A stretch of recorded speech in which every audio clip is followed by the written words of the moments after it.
ননি দিদি ভাই, ও ননি দিদি ভাই, এইভাবে মুখ গোমড়া করে বসে আছিস কেন রে? তুই এইভাবে মন খারাপ করে বসে থাকলে আমার বুঝি ভালো লাগে? কি করব দিদা, আমি যে মেনে নিতে পারছি না যে মা নেই। মা কেন আমাদের সবাইকে ছেড়ে চলে গেল দিদা?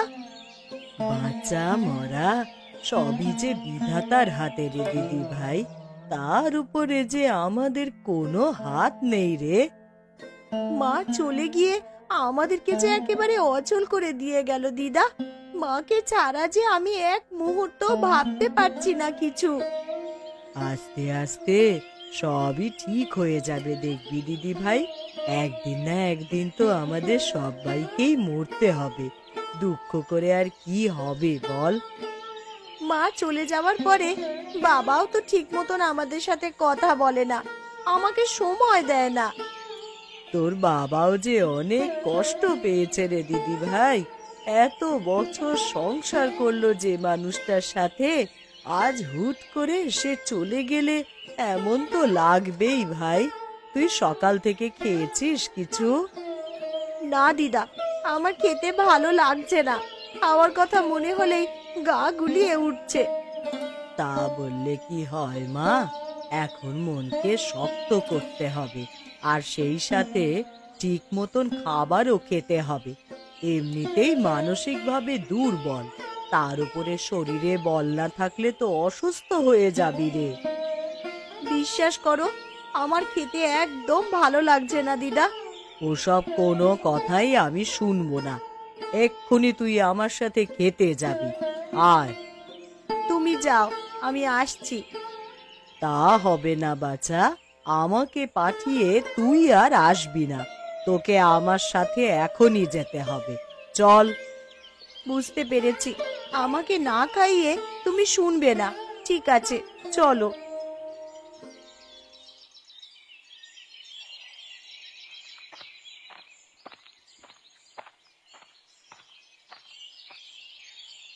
আরে কমল, কি চেহারার হাল করেছিস তুই বাবা! দাড়ি গোঁফে মুখ যে ভরে গেছে, চুল উস্কো খুস্কো হয়ে আছে। আরে কমল, আমি কি বলছি শুনতে পাচ্ছিস? আরে কানু মামা, তুমি কখন এলে? আমি তো অনেকক্ষণ ধরে এসেছি, কিন্তু তোর চেহারার কি হাল করেছিস তুই! কই, আমি তো ঠিক আছি মামা। তুমি যাও, বাড়ি যাও, মায়ের সাথে দেখা করে এসো। সে তো যাবই, বাড়িতে যাবার জন্যই তো আমি এসেছি। কিন্তু তোর এই অবস্থা যে আমি আর দেখতে পারছি না বাবা। তুই আমার একটা মাত্র ভাগ্নে, তোর এই হাল আমি কি করে সহ্য করি বলতো? ইন্দু আমাকে ছেড়ে চলে গেল মামা। ও কি পারতো না আমার সাথে বাকি জীবনটা বাঁচতে? আরে বাঁচতে তো চায় রে সবাই বাবা, কিন্তু বাঁচা মরা যে আমাদের কারোর হাতেই নেই ভাগ্নে। যার যাবার সে চলে যাবেই, জগতের কোনো শক্তি তাকে আটকে রাখতে পারবে না। আমিও কেন মরে গেলাম না ওর সাথে?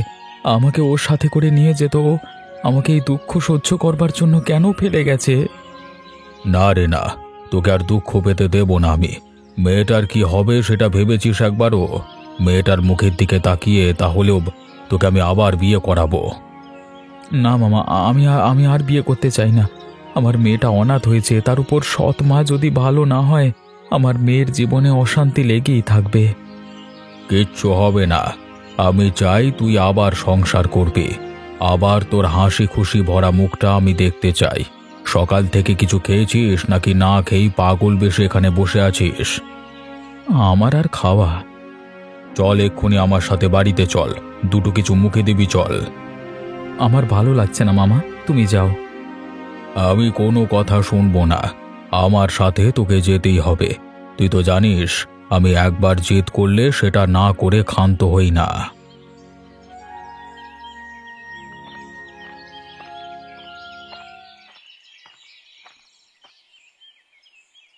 দিদি, তোর সাথে আমার জরুরি কথা ছিল। যেহেতু সবাই এখানে আছে, সবার সামনেই বলে ফেলি। কি কথা বলবি রে ভাই? আমি ভাগ্নেকে আবার বিয়ে দিতে চাই। ভাগ্নের এই হাল আমি আর দেখতে পারছি না দু চোখে। না না মামা, আমি আমার ইন্দুকে ভুলে অন্য কাউকে বিয়ে করতে পারবো না। দেখ বাবা, যে চলে গেছে তার জন্যে তো আর অপেক্ষা করে লাভ নেই। হাজার অপেক্ষা করলেও বৌমা যে আর ফিরে আসবে না রে। তার থেকে বরং তুই আবার নতুন করে সবকিছু শুরু কর। দিদা তো ঠিকই বলেছে বাবা, তুমি আবার নতুন করে জীবন শুরু করো। আর তুমি বিয়ে করলে বাড়িতে আমার নতুন মা আসবে। না রে মা, সৎ মা যদি ভালো না হয় তখন তোকে দেখবে কে? আমি আছি তো ভাগ্নে, ওরে দেখে শুনে তেমন ঘরের মেয়ে এনে দেব তোকে। আর মেয়ে যদি ভালো না হয়, ননি দিদি ভাই তখন আমার কাছে গিয়ে শহরে থাকবে।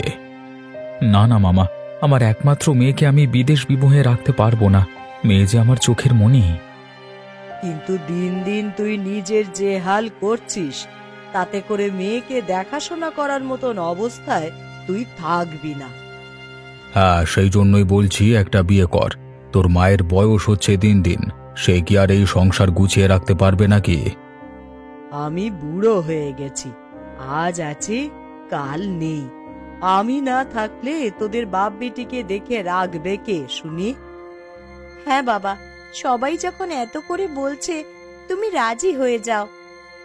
বেশ, তোমরা সবাই যেটা চাইছো সেটাই হবে। তুমি তাহলে পাত্রী দেখা শুরু করো মামা। আমি কালই আবার তোর জন্য পাত্রী খুঁজে বের করব ভাগ্নে, আর দুদিনের মধ্যেই তোকে আবার বিয়ে দেব। ঠিক আছে, এবার খা তোরা। খাবার সামনে রেখে সেই থেকে সমানে বকে যাচ্ছিস, খাবারগুলো যে ঠান্ডা হয়ে যাবে।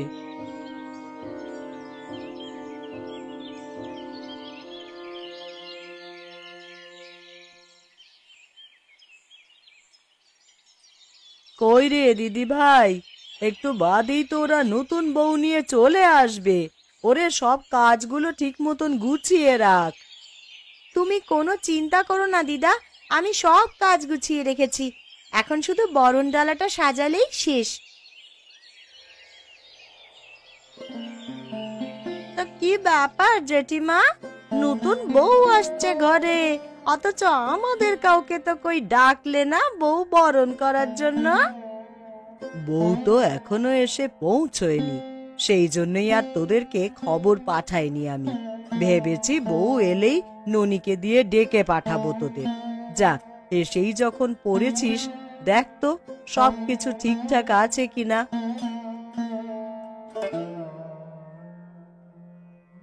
দেখো তো কাকিমা, বরণ ডালাটা গোছানো ঠিক আছে কিনা?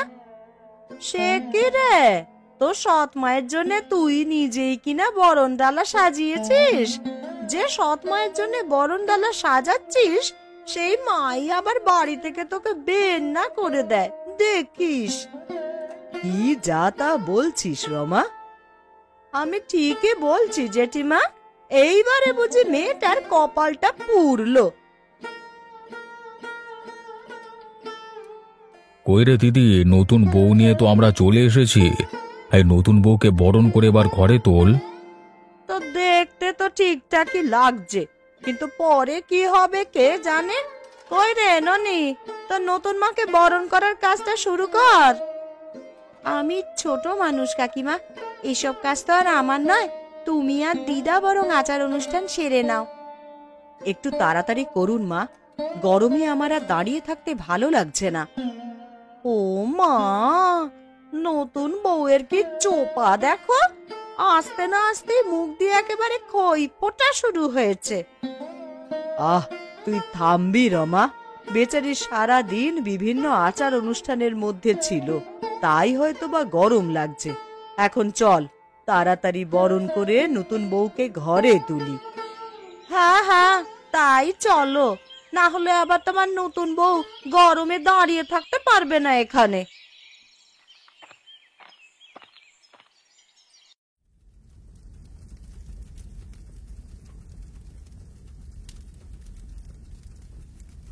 সে কি বৌমা, কাল তুমি এ বাড়িতে এলে, আর আসতে না আসতে হেসেলে ঢুকেছো কেন গো? আমি রান্না না করলে কে করবে শুনি? এই বাড়িতে বউ হয়ে এসেছি যখন, তখন রান্না বান্না বাড়ির সব কাজ আমাকেই তো দেখতে হবে মা। আরে সে না হয় দেখবেখন, কিন্তু মাত্র কালই তো তুমি এই বাড়িতে এসেছো। এখনই রান্নাঘরে কাজ করতে আসা তোমার ঠিক হয়নি মা। মা, ননি কোথায়? ওকে তো দেখছি না সকাল থেকে। ননি দিদি ভাই তো ঘুমাচ্ছে আমার ঘরে। বেচারি কাল সারা রাত আমার সাথে গল্প করে শেষ রাতে ঘুমাতে গেছে। আমিও তাই আর ডাকিনি ওকে। এটা কেমন কথা মা? বাড়ির মেয়ে এত বেলা পর্যন্ত ঘুমাবে, এটা তো খুবই খারাপ দেখায় মা। সকাল সকাল উঠেই বাড়ির কাজ গুছিয়ে স্কুলে যাবে, আর তা না হলে সকালে উঠেই বই নিয়ে পড়তে বসবে। আসলে ইন্দু মারা যাবার পর থেকেই মেয়েটা কেমন যেন আনমনা হয়ে গেছে। এখন আর স্কুলেও যেতে চায় না। মা মরা মেয়ে, সেই জন্যে আমরাও আর কিছু বলি না ওকে। এটা একদম ঠিক নয় মা। আপনারা ওর ভবিষ্যৎ নষ্ট করছেন এইভাবে আদর দিয়ে দিয়ে। ঠিক আছে বৌমা, আমি তাহলে ননিকে ঘুম থেকে ডেকে এনে খেতে বসাচ্ছি। আপনার ছেলেকেও ডেকে আনুন মা, সবাই একসাথে খাবার খাবেন। ঠিক আছে বৌমা।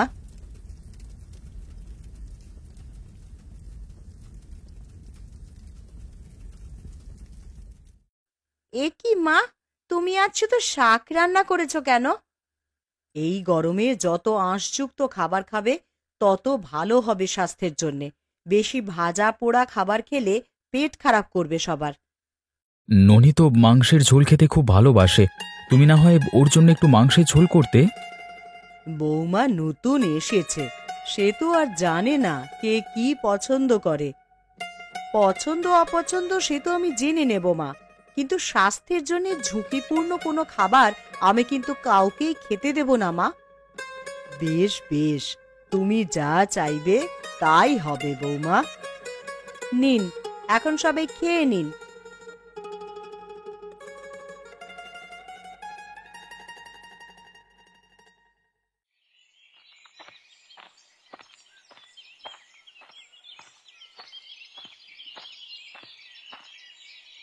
কি রে ননি, তোকে তো এত সকালে সচরাচর ঘুম থেকে উঠতে দেখি না।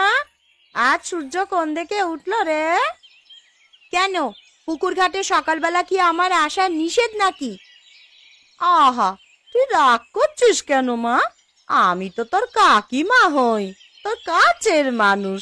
এই সকালে না ঘুমিয়ে তুই পুকুর ঘাটে এসেছিস, তাই তোকে দেখে বড্ড মায়া হলো রে।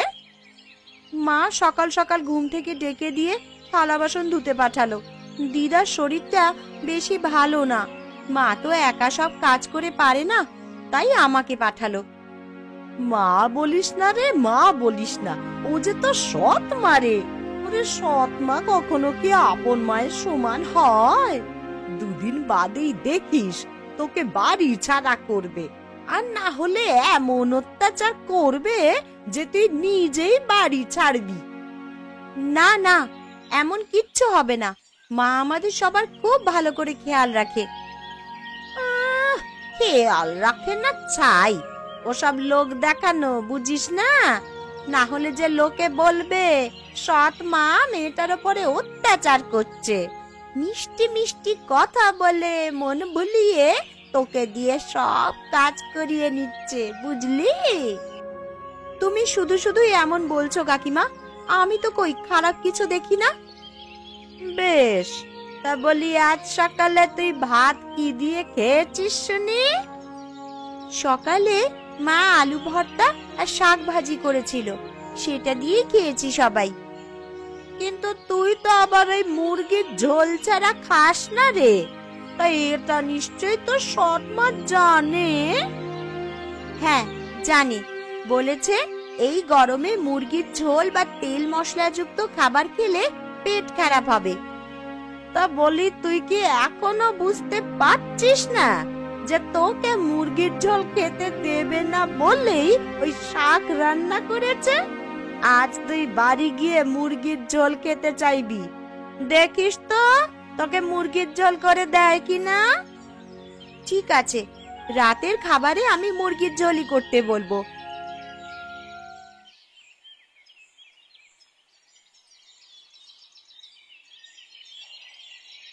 মেয়েটা সেই কখন থালা বাসন নিয়ে পুকুর ঘাটে গেল, কিন্তু এখনো তো ফিরে এলো না মা। আসবে আসবে, অনেকদিন বাদে কাজ করছে আমার দিদি ভাই। মা মরার পরে ওকে তো সবাই মাথায় করে রেখেছে, অনেকদিন কোনো কাজ করেনি তো, তাই হয়তো দেরি হচ্ছে। আমি কখনোই চাই না আমার মেয়ের খারাপ হোক। আমি চাই ও নিজের পায়ে দাঁড়াক, নিজের কাজ সব নিজে করতে শিখুক, কখনো যেন কারোর উপরে নির্ভরশীল না হতে হয় ওকে। কিন্তু আমার যে বড্ড ভয় হয় বৌমা, মেয়েটা যে খুব জেদি আর একরোখা। সবকিছু শিখিয়ে পড়িয়ে নিতে গেলে ও যদি তোমায় ভুল বোঝে। এখন ভুল বুঝলেও একদিন ও ঠিকই বুঝতে পারবে আমি কেন ওকে এইভাবে তৈরি করছি।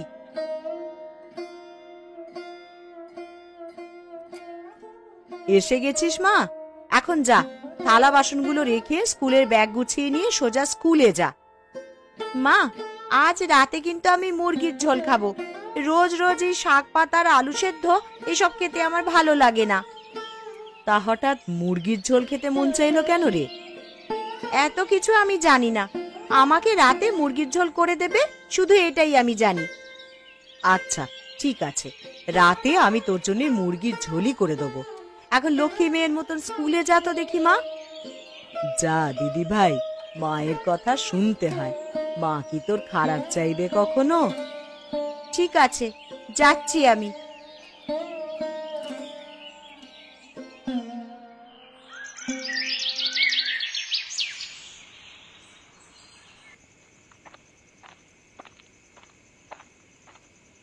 গিন্নি, আরে ও গিন্নি, তোমার রান্না হলো? আমার যে খুব খিদে পেয়েছে। এই গরমে হাট থেকে বাড়ি ফিরেছ, আগে একটু বিশ্রাম করে ঠান্ডা জল খাও।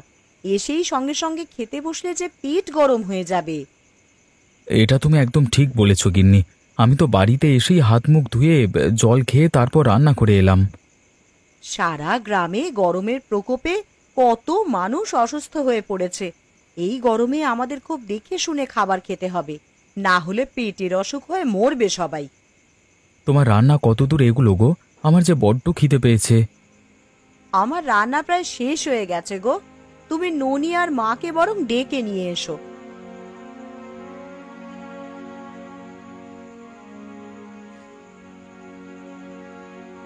এ কি মা, আমি তোমাকে সকালবেলা বারবার বলে গেলাম মুরগির ঝোল করতে, আর তুমি এসব কি রান্না করেছো?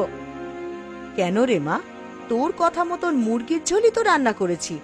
এখন গরমের সময় তেল মশলার খাবার খেলেই মানুষের পেটের অসুখ হচ্ছে, সেই জন্যই তো শাক দিয়ে মুরগির ঝোল করেছি। এটা তো খুব ভালো খাবার দিদি ভাই, এটা খেলে পেটে অম্বল বাঁধবে না কখনো। আর তাছাড়া এই গরমে এসব হালকা খাবারই খাওয়া ভালো। গরমে পাতলা ঝোলের তরকারি খেলে শরীর ভালো থাকে রে মা। আর তা যদি হয় শাকসবজি দিয়ে বানানো, তাহলে তো কোনো কথাই নেই। তোমাদের খেতে হয়, তোমরা খাওয়া আয়েশ করে, আমি খাবো না। দিন দিন আপনারা অন্ধ আদর আর স্নেহ দিয়ে দিয়ে মেয়েটাকে একেবারে জেদি বানিয়ে ফেলেছেন। এখন দেখছেন তো ফল কি হচ্ছে। কাল আমি যেটা করব ননি মায়ের ভালোর জন্যই করব, সুতরাং কেউ আমার কাজে বাধা দেবেন না কাল। তা তুমি কি করতে চাইছো বৌমা? সেটা আগামীকালই টের পাবেন সবাই। এখন সবাই খাবার খান।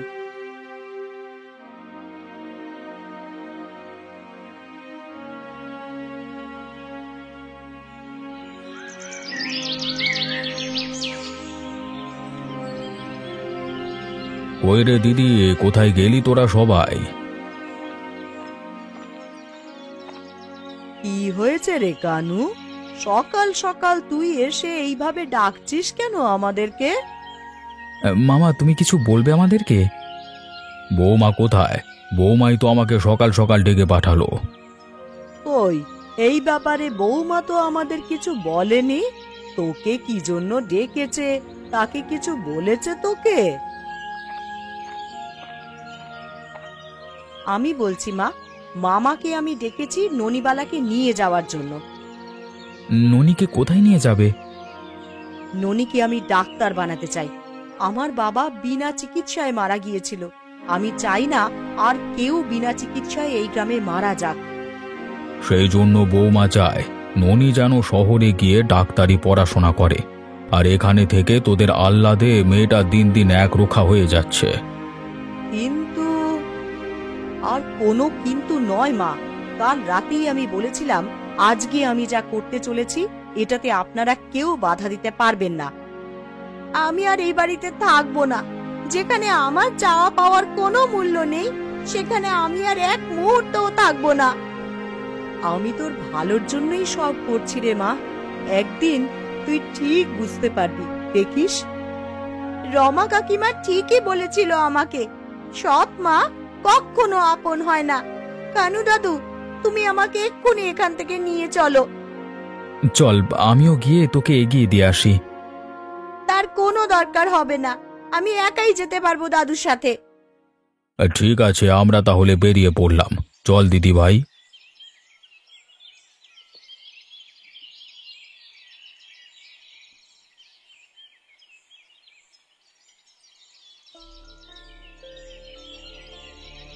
গিন্নি, ও গিন্নি, সকাল সকাল কাঁথা নিয়ে বসলে যে, আমার জল খাবারটা দিলে না তো এখনো। বলি বুড়ো হয়ে গেলে তবুও তোমার স্বভাবটা গেল না একটু। আমি সেই কোন সকালে উঠেই তো জল খাবারটা বানিয়ে রেখেছি, রান্নাঘরে গিয়ে খেয়ে নাও, যাও। আমার মেয়েটা রাগ করে যাবার পর থেকে আর রান্নাঘরে যেতে ইচ্ছে হয় না, আর মা মারা যাবার পরে ওই রান্নাঘরটা আর যেতেই ইচ্ছে করে না। সবাই তো আর চিরকাল বেঁচে থাকে না গো, আমরাও একসময় মরে যাব। তুমি না হয় বারান্দায় বসো, আমি এখানেই তোমার খাবার এনে দিচ্ছি। বেশ, তবে তাই দাও। বাড়িতে কেউ আছেন নাকি? তুমি কে গো মা, কাকে চাও? এই বাড়িতে হরিবালা দাসী নামে যে বৃদ্ধা ছিলেন তিনি কোথায়? তোর দিদা তো কিছুদিন আগেই মারা গেছে রে মা। তোকে তো কতবার চিঠি লিখলাম, তুই তো চিঠির কোনো উত্তরই দিলি না। আমাকে তুমি কি করে চিনলে মা? কারণ আমি যে তোর মা রে, মায়ের চোখ কখনো ভুল করতে পারে না। তোকে পেটে ধরিনি ঠিকই, কিন্তু তারপরেও আমি যে তোর মা। তুই আমার ননিমা, কত বড় হয়ে গেছিস তুই। তোমাদের সাথে আমার অনেক গল্প করা বাকি বাবা। আগে শাক দিয়ে মুরগির ঝোল রান্না করো মা, একসাথে খেতে খেতে সবাই মিলে আমরা গল্প করব। তুই ঘরে গিয়ে বিশ্রাম নে, আমি এক্ষুনি রান্না চড়িয়ে দিচ্ছি।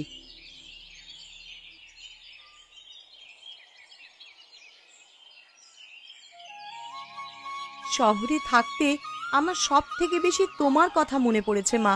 তোমার হাতের শাক দিয়ে মুরগির ঝোল খাবার জন্যে ছুটে আসতে মন চাইতো। তা এতদিন বাদে আসতে মন চাইলো? ওই যে রাগ, তুমি আমাকে দূরে সরিয়ে দিয়েছো, আমাকে কাছে রেখে দিলে তো পারতে। সেই কথাটা ভেবেই আর আসিনি গো। এখন বুঝেছিস কেন তোর মা তোকে শহরে পাঠিয়েছে ডাক্তারি পড়বার জন্য? হ্যাঁ বাবা, এখন আমি বুঝতে পারি মা কেন আমাকে শহরে পাঠিয়েছিল। আসলে ছেলে মেয়েদেরকে কখনো কখনো সঠিক পথ দেখানোর জন্যই দূরে পাঠাতে হয়। সেদিন আমি এই জন্যই বলেছিলাম আমার ননি ঠিক তার ভুল বুঝতে পেরে ফিরে আসবে আমার কাছেই। ডাক বিভাগের একটা সমস্যার জন্য চিঠিগুলো আমার কাছে অনেক দেরিতে গিয়ে পৌঁছেছে মা। সেই জন্যই তো দিদার মৃত্যু সংবাদ পেতে অনেক দেরি হয়ে গেল আমার। তোর দিদা তোকে সব সময় আশীর্বাদ করে গেছেন, আর তার শেষ ইচ্ছে ছিল তুই গ্রামে ফিরে এসে সবাইকে সেবা করবি। সেই জন্যই তো আমি গ্রামে ফিরে এসেছি মা। এই গ্রামে আর কেউ বিনা চিকিৎসায় মারা যাবে না। এখন থেকে আমি এখানেই থাকবো, আর রোজ রোজ তোমার হাতের শাক দিয়ে মুরগির ঝোল রান্না খাবো।